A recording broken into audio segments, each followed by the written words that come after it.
함께 묵상하심으로 기쁨의 50일 여섯째 주일 6월 1일 주일 예배를 하나님께 드리겠습니다.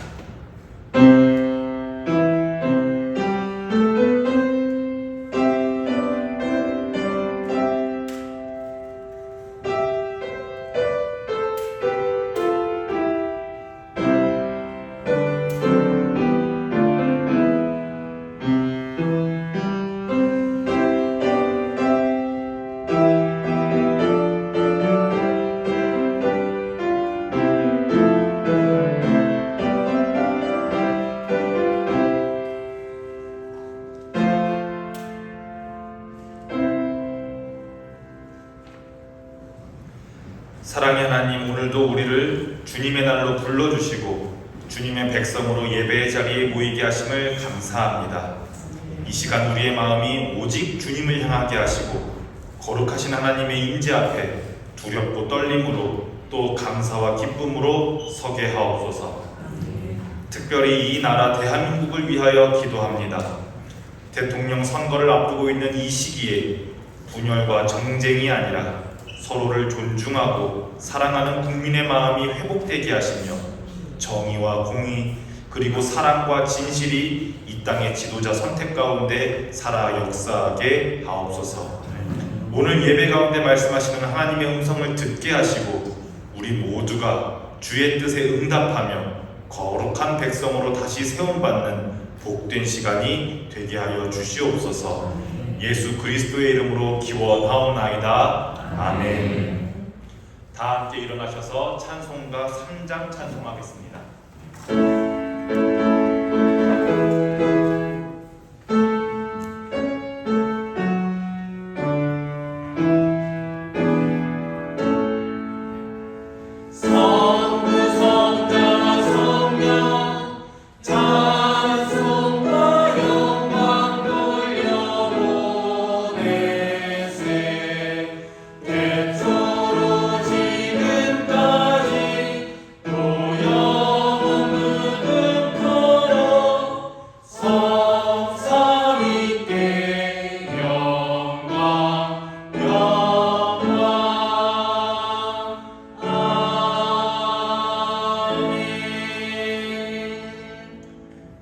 찬송가 뒤편에 있는 성시를 교독합니다. 성시교독 39번 시편 95편입니다.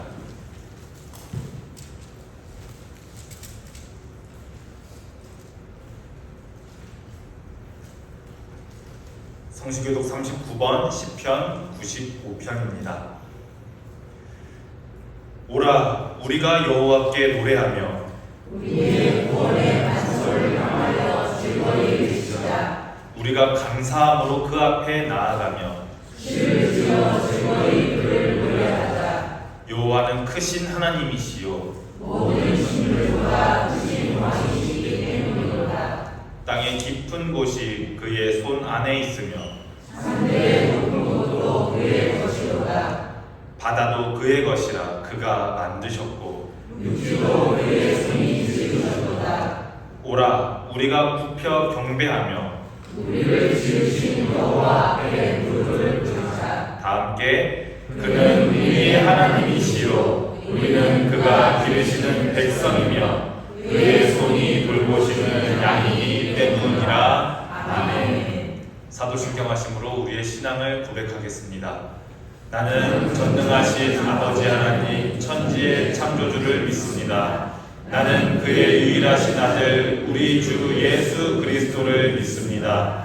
그는 성령으로 잉태되어 동정녀 마리아에게서 나시고 본디오 빌라도에게 고난을 받아 십자가에 못 박혀 죽으시고 장사된 지 사흘 만에 죽은 자 가운데서 다시 살아나셨으며 하늘에 오르시어 전능하신 아버지 하나님 우편에 앉아 계시다가 거기로부터 살아있는 자와 죽은 자를 심판하러 오십니다.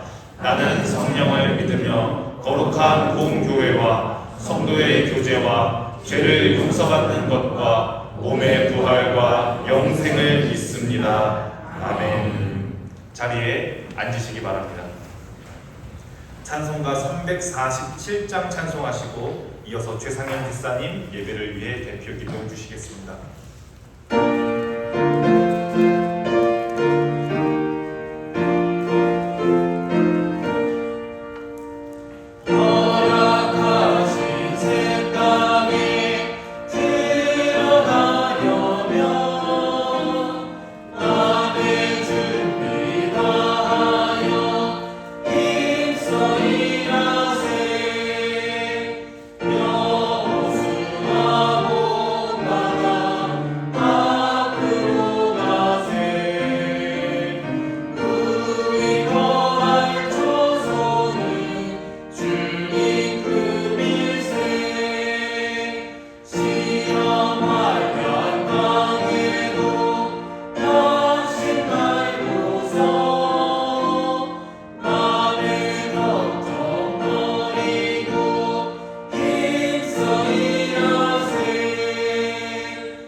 사랑과 은혜가 충만하신 살아계신 하나님 아버지, 6월의 첫날 이 거룩한 주일에 저희가 주님 전에 나와 신령과 진정으로 예배드릴 수 있도록 은혜의 자리에 초대해 주심을 진심으로 감사드립니다.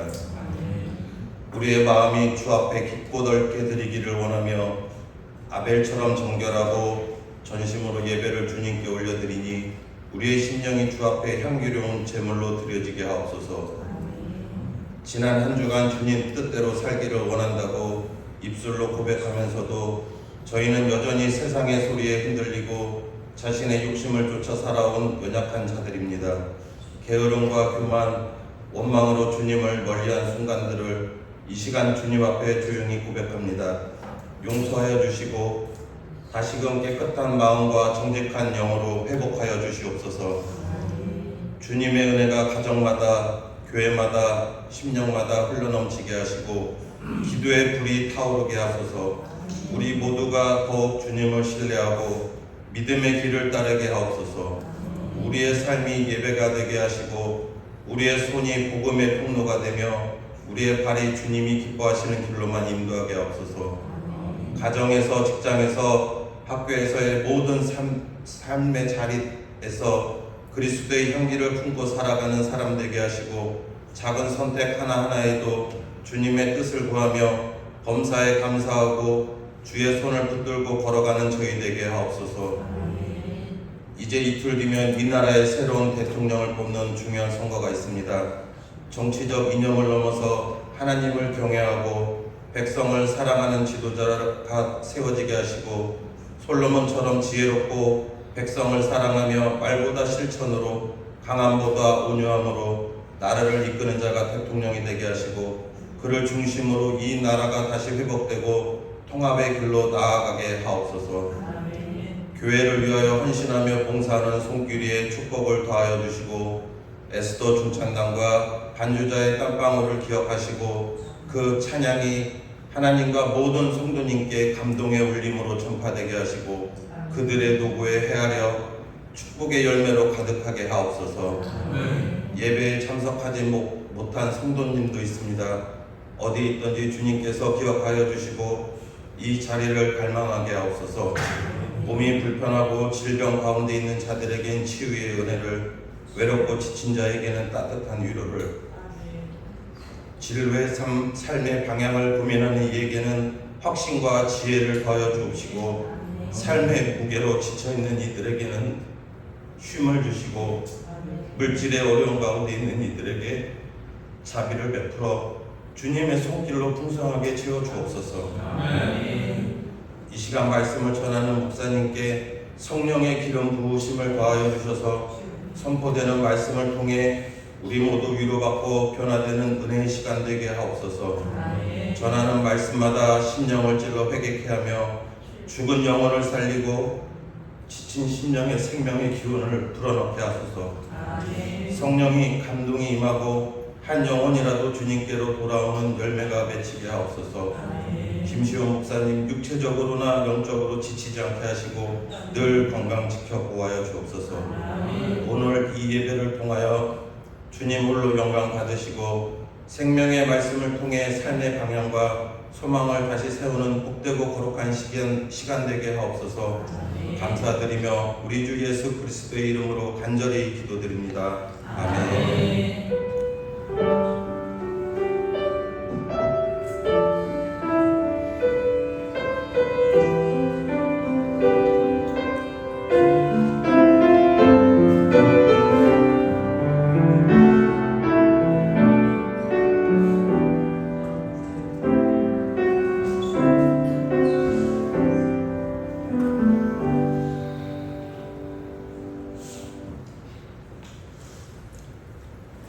교회 소식을 전해드리겠습니다.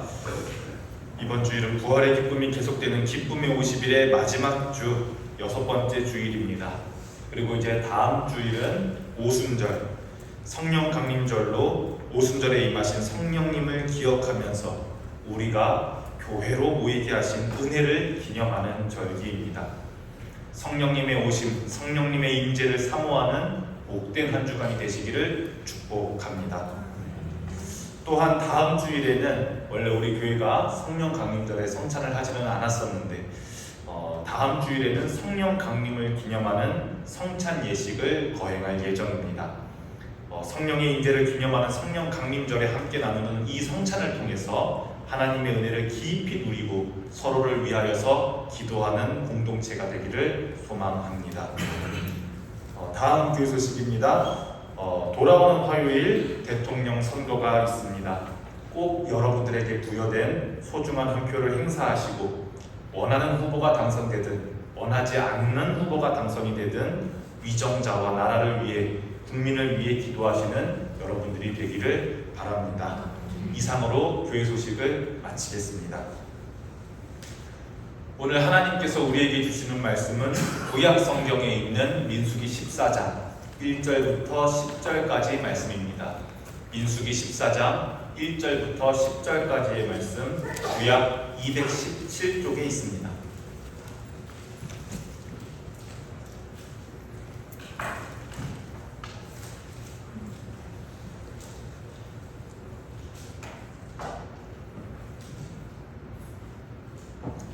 지금부터 하나님의 말씀을 봉독합니다. 여러분들에게 하시는 하나님의 말씀을 경청하시기 바랍니다. 이것은 하나님의 말씀입니다. 온 회중이 소리를 높여 부르짖으며 백성이 밤새도록 통곡하였더라. 이스라엘 자손이 다 모세와 아론을 원망하며 온 회중이 그들에게 이르되 우리가 애굽 땅에서 죽었거나 이 광야에서 죽었으면 좋았을 것을 어찌하여 여호와가 우리를 그 땅으로 인도하여 칼에 쓰러지게 하려 하는가? 우리 처자가 사로잡히리니 애굽으로 돌아가는 것이 낫지 아니하랴. 이에 서로 말하되 우리가 한 지휘관을 세우고 애굽으로 돌아가자 하매 모세와 아론이 이스라엘 자손의 온 회중 앞에서 엎드린지라. 그 땅을 정탐한 자 중 눈의 아들 여호수아와 여분네의 아들 갈렙이 자기들의 옷을 찢고 이스라엘 자손의 온 회중에게 말하여 이르되 우리가 두루 다니며 정탐한 땅은 심히 아름다운 땅이라. 여호와께서 우리를 기뻐하시면 우리를 그 땅으로 인도하여 들이시고 그 땅을 우리에게 주시리라. 이는 과연 젖과 꿀이 흐르는 땅이니라. 다만 여호와를 거역하지는 말라. 또 그 땅 백성을 두려워하지 말라. 그들은 우리의 먹이라. 그들의 보호자는 그들에게서 떠났고 여호와는 우리와 함께 하시느니라. 그들을 두려워하지 말라 하나 온 회중이 그들을 돌로 치려 하는데 그때 여호와의 영광이 회막에서 이스라엘 모든 자손에게 나타나시니라. 아멘. 에스더 중창단 찬양으로 하나님께 영광 올려드리겠습니다.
오늘 우리가 나눌 말씀은 민수기에 나오는 한 장면입니다.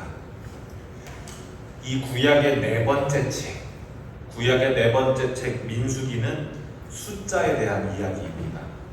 그런데 무슨 숫자냐 하면 백성민의 셀수, 기록할 기 해서 백성을 센 기록, 백성들의 숫자, 사람들의 숫자입니다.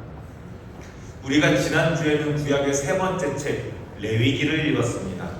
율법 중에 율법, 토라 중에 토라, 이제 시내산에서 모세가 하나님께 받은 율법의 내용이 자세하게 적혀 있는 구약의 세 번째 책 레위기를 보았습니다.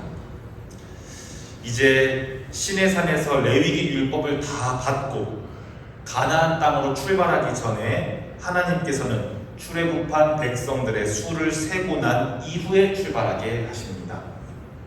한번 지도가 나올 텐데, 네. 오늘 우리가 읽은 말씀은 여기 이집트, 애굽이 보이시죠? 우리 이집트를 탈출해서 가운데 보이는 레드시, 홍해입니다.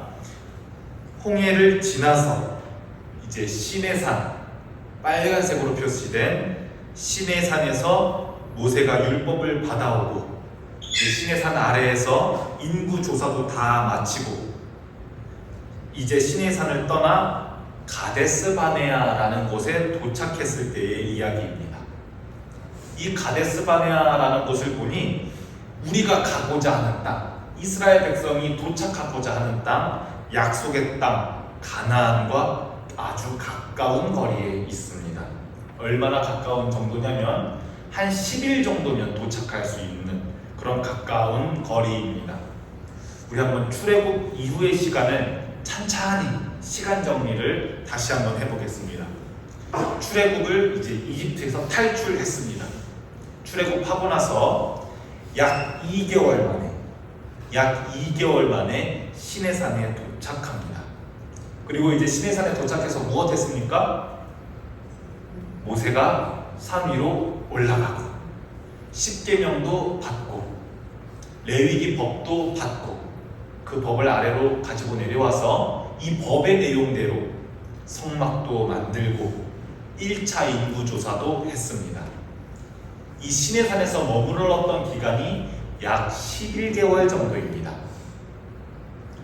그리고 이제 시내산에서 떠나기 직전에 1차 인구조사를 했으니 출애굽하고 나서 얼마 만에 인구조사를 한 겁니까? 약 1년 2개월 만에 1년 2달 만에 인구조사를 했습니다. 여러분 아마 민수기 1장 1절을 보시면 둘째 해, 둘째 달, 첫째 날에 인구조사를 시작했다라고 민수기 1장 1절에 적혀 있습니다. 출애굽한 지 1년 2개월 만에 인구조사를 시내산에서 한 겁니다. 그리고 이제 시내산에서 인구조사를 마치고 나서 약 한 20일 정도 시내산에서 인구조사를 마치고 약 한 20일 정도의 시간이 걸려서 오늘 본문 말씀인 가데스 바네아라는 곳에 도착합니다.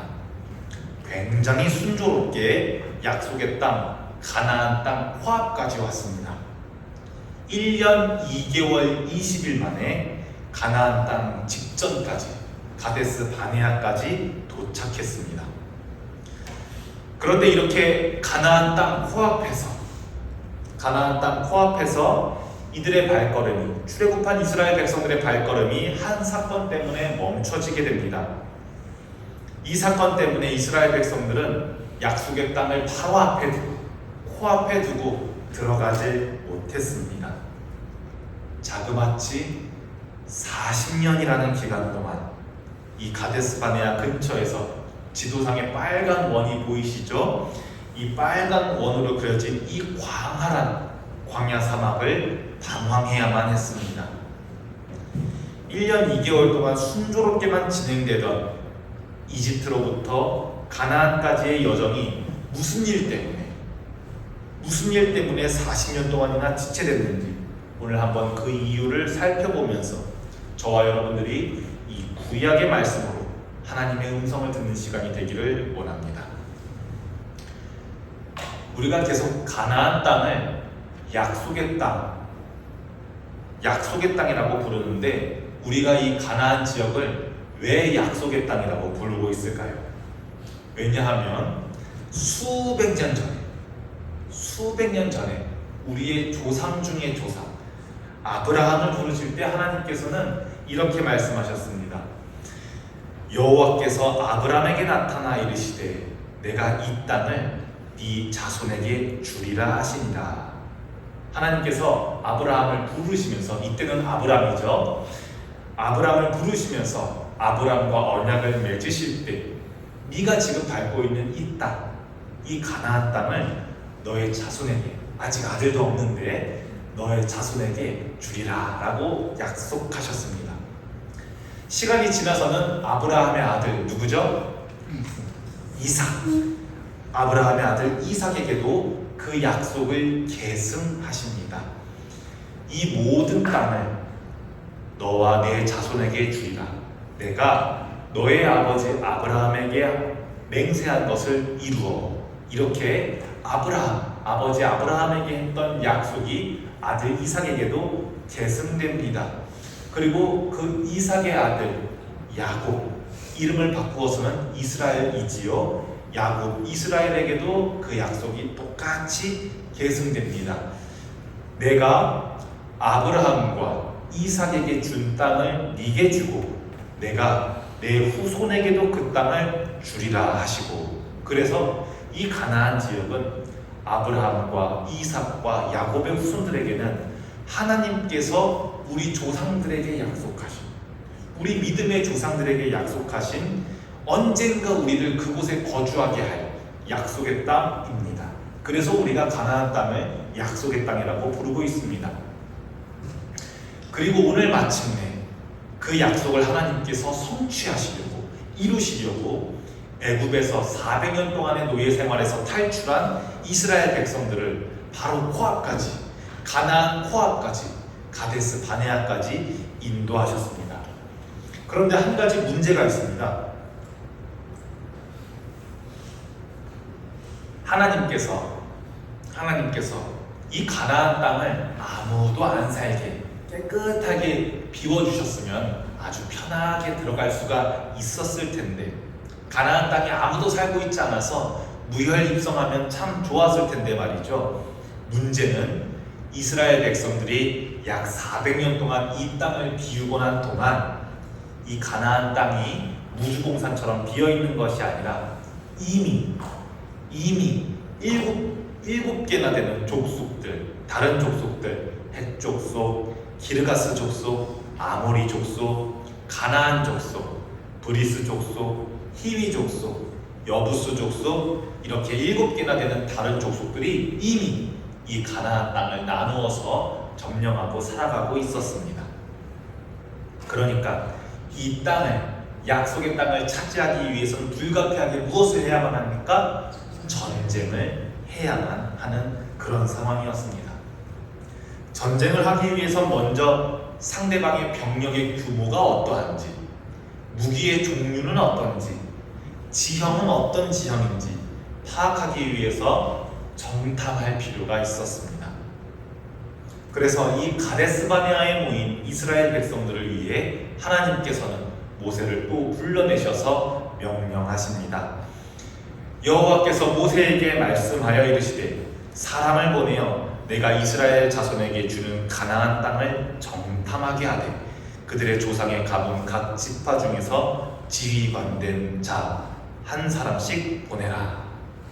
하나님의 명령대로 이 모세는 12개의 지파별로 지휘관 한 명씩을 뽑아서 가나안 땅이 어떤 땅인지 정탐하게 했습니다. 그런데 대충 12명만 뽑아놓고 가서 정탐하고 와, 이렇게 한 게 아니라 세세하게 어떻게 정탐해야 하는지도 잘 알려줍니다. 그 땅이 어떠한지 정탐하라. 곧 그 땅 거민이 강한지 약한지, 많은지 적은지와 그들이 사는 땅이 좋은지 나쁜지와 사는 성읍이 진영인지 산성인지와 토지가 비옥한지 메마른지 나무가 있는지 없는지를 탐지하라. 담대하라. 또 그 땅의 실과를 가져오라 하니 그때는 포도가 처음 익을 즈음이었더라. 이 사람들이 강한지 약한지, 많은지 적은지, 땅이 좋은 땅인지 나쁜 땅인지, 사람들이 거주하는 지형은 장막촌으로 되어 있는지 아니면 성읍처럼 되어 있는지, 토지가 기름진지 메마른지, 나무가 있는지 없는지 정탐하라고 말합니다. 그리고 마지막으로는 반드시 담대하게 다녀와라 라고 말하고 그 땅에 과일을 가져오라고 말합니다. 그래서 이 각 지파별로 12지파별로 선정된 12명의 지휘관, 정탐꾼들은 40일 동안 40일 동안 가나안 땅에 몰래 들어가서 이 땅을 정탐하고 성공적으로 다시 가데스 바네아로 도착하게 됩니다. 그리고 그곳에서 정말 포도와 석류, 무화과 같은 실과를 가져오면서 성공적으로 정탐을 마칩니다. 이제 정탐을 마쳤으니 12명의 지휘관, 12명의 정탐꾼들로부터 정탐 보고를 받아야겠죠. 12명의 정탐꾼들은 이제 40일 동안 얼마나 이스라엘 백성들이 이들이 안전하게 돌아오기만을 기다리고 있었겠어요. 이제 백성들의 귀는 쫑긋 세워지고 정탐꾼들이 어떻게 보고하나만 잘 귀를 쫑긋 세우고 있습니다. 이 12명의 정탐꾼들은 가져온 과일들을 백성들에게 보여주면서 이제 보고를 시작합니다. 그런데 이 12명이 분명히 같은 기간 동안 같은 때에 같은 장소를 다녀왔는데 같은 땅을 보고 왔음에도 불구하고 12명의 보고는 본 사실은 같았지만 그에 대한 해석은 달랐습니다. 12명 중에서 10명은 이렇게 보고합니다. 한번 10명 정탐꾼의 정탐 보고서를 민수기 13장 31절부터 33절까지 우리가 한번 같이 읽어보면 좋겠습니다. 10명의 보고입니다. 13장 31절부터 33절까지를 우리가 한 목소리로 읽어보겠습니다. 시작. 그와 함께 올라갔던 사람들은 이르되 우리는 능히 올라가서 그 백성을 치지 못하리라. 그들은 우리보다 강하니라 하고 이스라엘 자손 앞에서 그 정탐한 땅을 악평하여 이르되 우리가 두루 다니며 정탐한 땅은 그 거주민을 삼키는 땅이요 거기서 온 모든 백성은 신장이 장대한 자들이며 거기서 네피림 후손인 아낙 자손의 거인들을 보았나니 우리는 스스로 보기에도 메뚜기 같으니 그들이 보기에도 그와 같았을 것인가. 비관적인 보고입니다. 절망적인 정탐 보고서입니다. 이 10명은 겁부터 먹었습니다. 우리가 과연 저 땅에 갈 수 있을까요? 땅이 그렇게 좋아 보이지도 않던데요. 거기 사람들 키도 엄청 커서요. 거인의 후손 네피림처럼 보여요. 그들을 보고 우리를 보니까 뭐처럼 보이는지 알아요? 메뚜기처럼 보였어요. 이렇게 절망적인 보고를 합니다. 당연히 그랬겠죠. 당연히 이렇게 보고할 수밖에 없었겠죠. 왜요? 노예로만 400년 살다가 해방한 지 고작 1년 2개월 됐습니다. 이스라엘 백성들 칼도 없습니다. 창도 없습니다. 방패도 없습니다. 군대 조직을 만들어 본 적도 없고 훈련다운 훈련을 받아본 적도 없습니다. 그런데 이미 가나안 땅에 살고 있는 이 7 족속들은 청동기 시대 청동기 후기 문명이었고 정교한 무기와 군대를 가지고 있었습니다. 심지어 이 7 족속 중에 블레셋이라는 족속은 초기 철기 문화를 받아들여서 막강한 군사력을 가지고 있는 그런 족속이었습니다. 반면 이스라엘 백성들은 칼 한 번 쥐어본 적이 있는 경험이 있는 사람이 없습니다. 당연히 그들의 새로운 무기, 그들의 정교한 무기가 커 보이고 무서울 수밖에 없습니다. 그리고 이 10명의 무서운 정탐보고서, 절망적인 정탐보고서는 40일 동안 우리 정탐꾼들 잘 다녀왔으면 좋겠다, 빨리 보고 듣고 싶다 했던 이 백성들의 마음을 와르르 무너뜨립니다. 이 보고를 들은 이스라엘 백성들의 마음은 너무나도 쉽게 모래성처럼 무너져 내립니다. 이 보고는 불과 1년 2개월 전 출애굽의 그 기쁨, 홍해를 가르고 애굽 군대를 무찌르고 우리를 구원해 주신 그 기쁨은 온데간데 없어지고 이스라엘 백성들은 다시 노예의 습성대로 노예적인 사고로 지도자인 모세와 아론을 손가락질하기 시작합니다. 심지어 뭐라고 하냐면 괜히 출애굽했다고. 차라리 거기서 살다가 거기서 죽었으면 좋았을 텐데 괜히 탈출해가지고 칼로 죽임 당하게 되었다고 모세와 아론 지도자들을 원망합니다. 이 부정적인 보고를 듣고 백성들이 원망하는 말을 우리가 오늘 본문 말씀으로 함께 읽었는데요. 우리들의 입술에는 이런 원망의 말이 없어야 하겠습니다. 한번 민수기 14장 1절부터 5절까지 한번 같이 읽어보겠습니다. 시작. 온 회중이 소리를 높여 부르짖으며 백성이 밤새도록 통곡하였더라. 이스라엘 자손이 다 모세와 아론을 원망하며 온 회중이 그들에게 이르되 우리가 애굽 땅에서 죽었거나 이 광야에서 죽었으면 좋았을 것을 어찌하여 여호와가 우리를 그 땅으로 인도하여 칼에 쓰러지게 하려 하는가. 우리 처자가 사로잡히리니 애굽으로 돌아가는 것이 낫지 아니하랴. 이에 서로 말하되 우리가 한 지휘관을 세우고 애굽으로 돌아가자 하매 모세와 아론이 이스라엘 자손의 온 회중 앞에서 엎드린지라. 심지어 지도자 한 명 새로 세워서 다시 애굽으로 가자라고 말하는 사람들도 생겨납니다. 이렇게 이스라엘 백성들이, 이스라엘 회중과 대중들이 원망과 불평, 비관적인 소리와 골매 소리를 늘어놓았는데 이 소리를 12 정탐꾼 중에서 2명의 정탐꾼, 앞서 보고했던 10명 말고 나머지 2명의 정탐꾼들은 사람들이 모세를 원망하는, 사람들이 아론을 원망하는 것을 보고 참을 수가 없었습니다. 이 비관적인 정탐보고를 한 10명 말고 나머지 2명, 에브라임 지파에서 선정된 정탐꾼 눈의 아들 여호수아와 유다 지파에서 선정된 지휘관 정탐꾼 여분의 아들 갈렙은 이전의 10명과는 상반되게 대조적인 보고를 합니다. 분명히 이 12명은 같은 것을 보고 왔는데, 같은 사실을 보고 왔는데, 같은 모습을 보고 왔는데 이 두 사람은 10명과는 다르게 해석했습니다.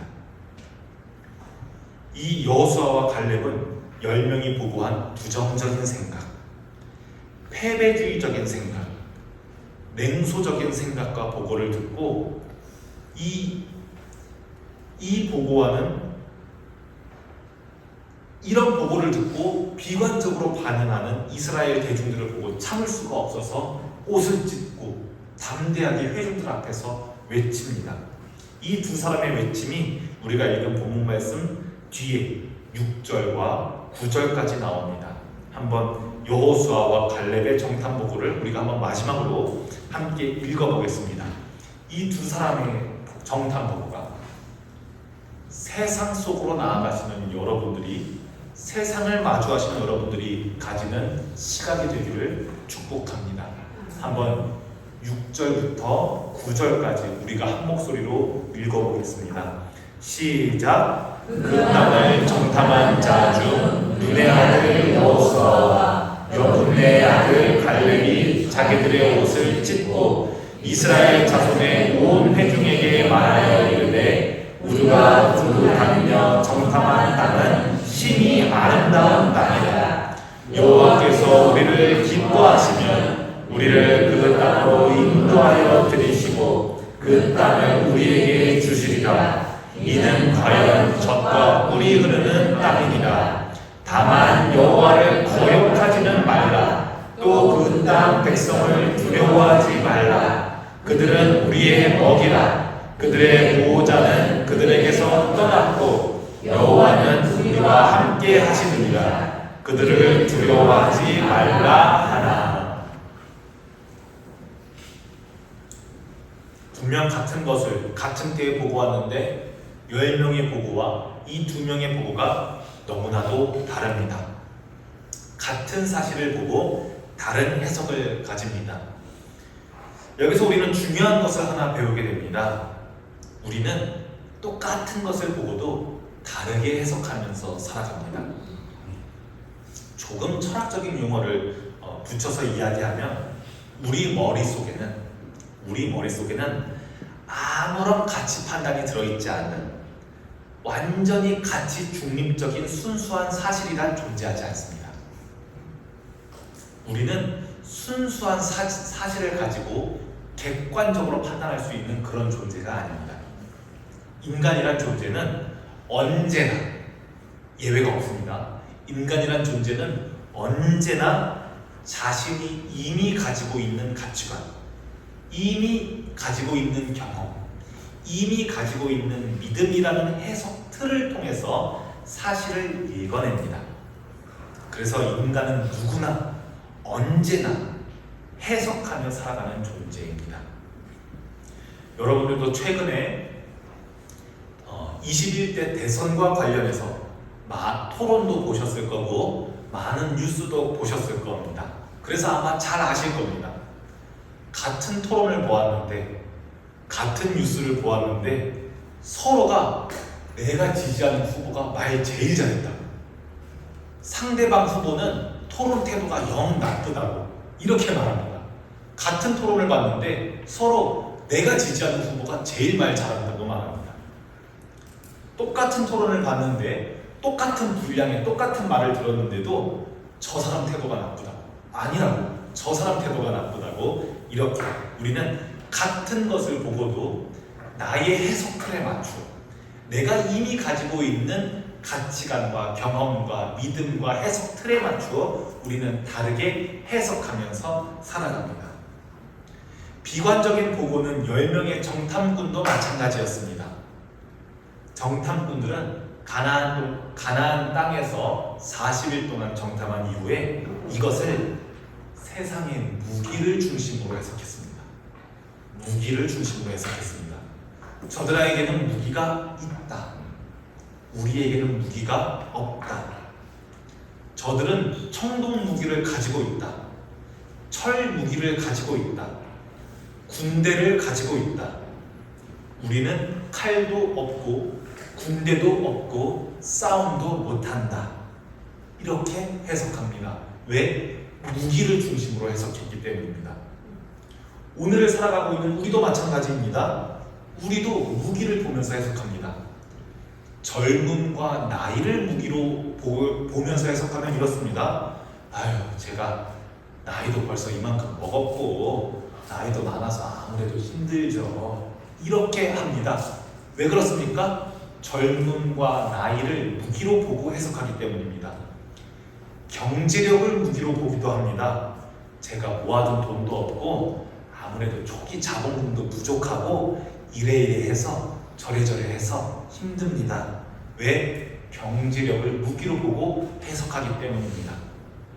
상황과 환경과 조건을 보는 사람들은 이렇게 말합니다. 아무래도 지금 경제도 차갑고 내 상황이 여유롭지도 못하고, 이렇게 해석하면서 살아갑니다. 그런데 이렇게 말할 때 그 해석에는, 세상을 보고 해석하는 그 정탐 보고서에는 하나님이 전혀 없습니다. 여호와가 전혀 없습니다. 우리는 때로는 하나님은 일주일에 한 번 교회 와서 만나는 것으로 끝나고 나머지 6일 23시간 동안은 세상에 나와서는 전혀 여호와 없이 해석하고 하나님 없이 해석하고 그래버릴 때가 많습니다. 그러나 눈의 아들 여호수아와 여분네의 아들 갈렙은 똑같이 가나안 땅, 똑같이 그 족속, 똑같이 그 성읍과 날카로운 무기들을 보았으나 이들에게는 그게 위협적으로 해석되지 않았습니다. 이들의 해석은 무엇이 중심이었습니까? 하나님 중심이었습니다. 여호와를 중심으로 해석했습니다. 우리가 읽은 본문을 보십시오.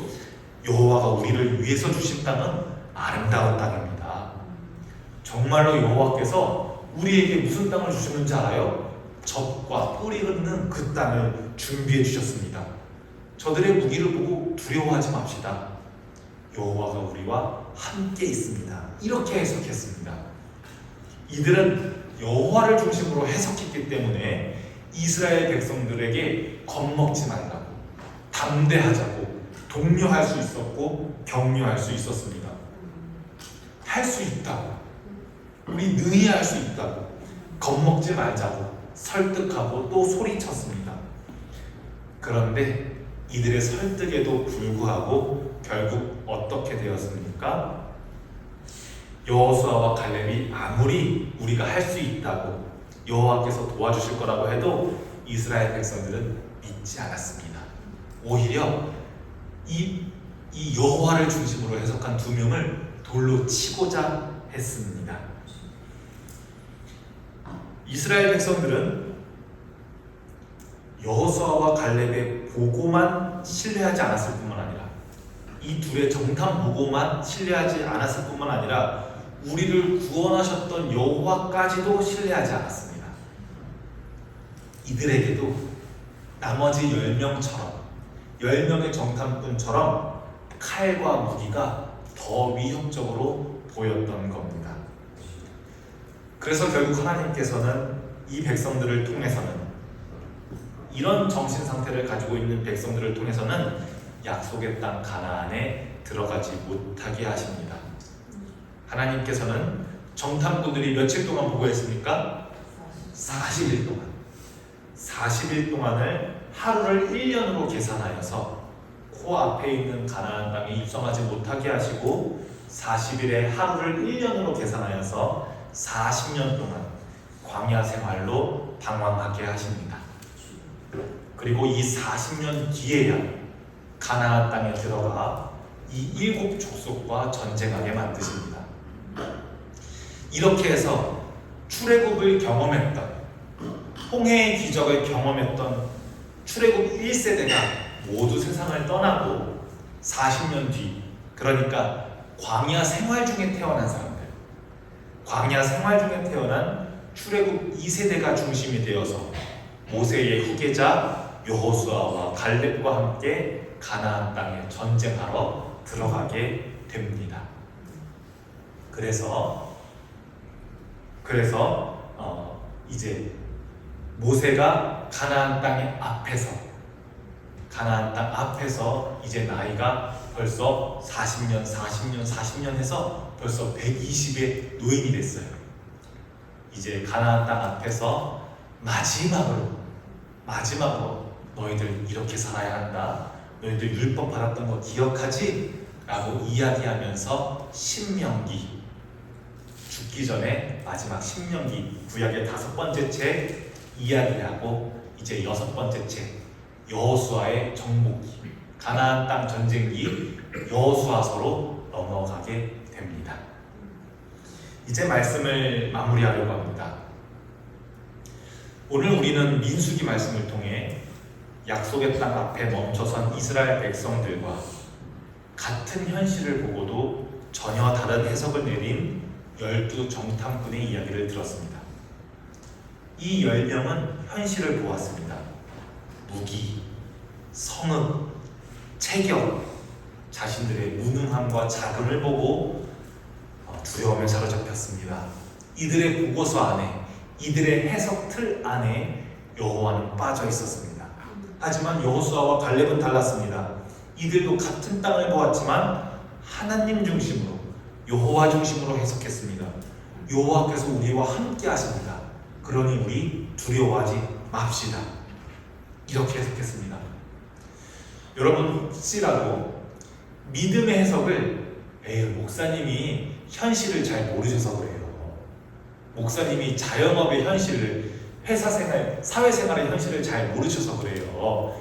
이 현실을 부정하는 해석이 믿음의 해석이 아닙니다. 믿음의 해석은 현실을 부정하는 것이 아니라, 현실을 왜곡하는 것이 아니라 그 현실을 하나님 앞에서, 그 현실을 하나님 앞에서 다시 읽어내는 것입니다. 오늘날 현실을 살아가는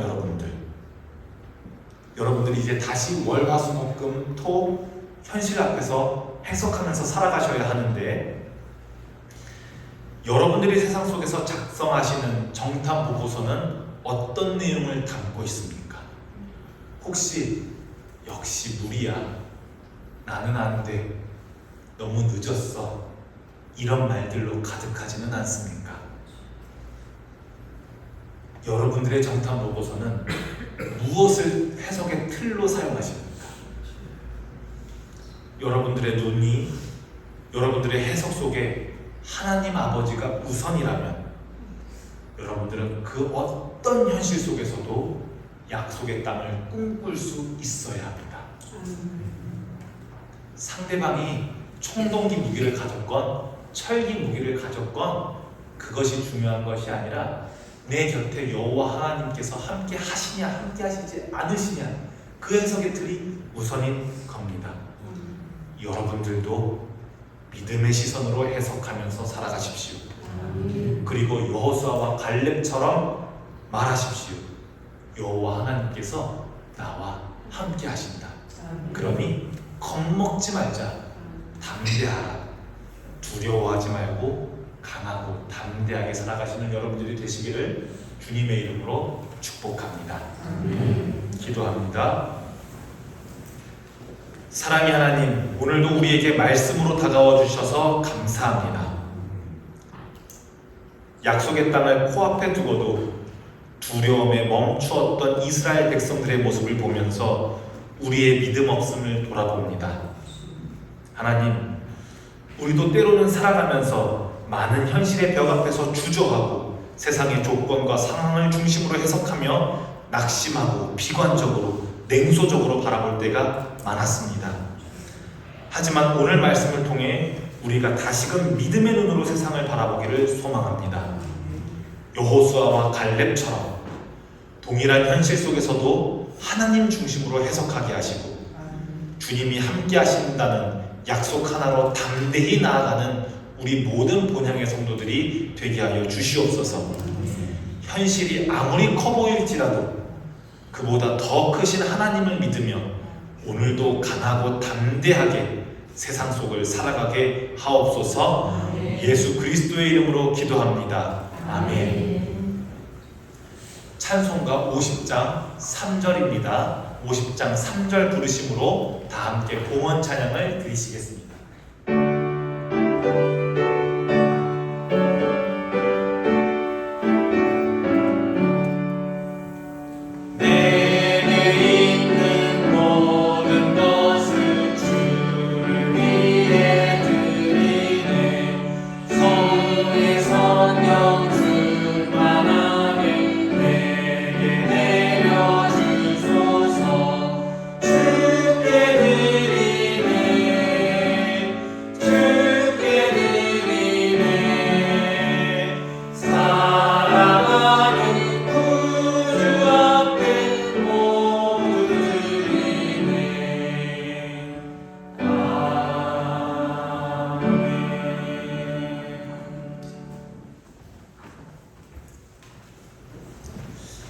드려진 봉헌을 위해서 우리가 함께 기도합니다.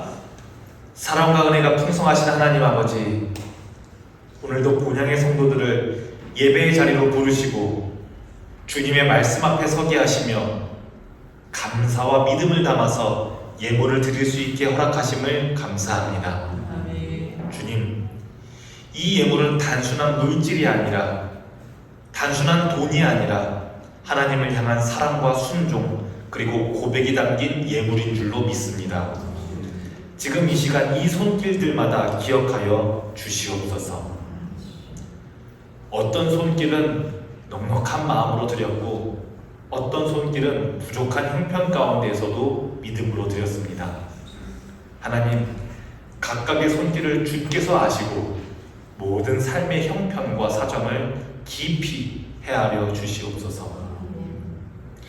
드릴 수 있음에 감사하는 마음이 깊어지게 하시고 드리지 못한 성도들의 마음도 주님께서 위로하시면서 더 큰 은혜와 공급으로 채워주시기를 간구합니다.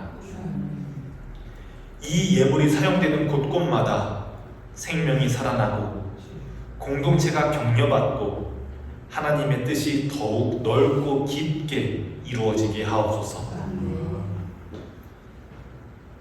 또한 이 헌신의 삶을 한 주간 삶에서도 이어지게 하셔서 시간과 재능과 마음까지도 주님께 드리면서 살아가는 참된 제자들로 살아가게 하옵소서. 우리의 손이 때로는 비워진 것처럼 보여도 하늘의 창고가 열리게 하실 주님을 믿고 또한 의지합니다. 이 모든 기도 예수 그리스도의 이름으로 봉헌하오며 감사와 기쁨으로 예수 그리스도의 이름으로 기도합니다. 아멘. 다 함께 일어나셔서 파송의 찬양을 드리시겠습니다.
이제는 우리 주 예수 그리스도의 은혜와 하나님 아버지의 크신 사랑과 성령님의 도우시고 위로하시고 함께 하시는 은총이 오늘도 믿음의 시선으로 세상을 해석하며 여호와께서 함께 하신다는 믿음 안에서 담대히 걸어가길 소망하는 이 자리에 모인 모든 주의 백성들 머리 위에 그들의 가정과 삶의 모든 자리 위에 지금부터 영원토록 함께하옵시기를 간절히 축원하옵나이다. 아멘.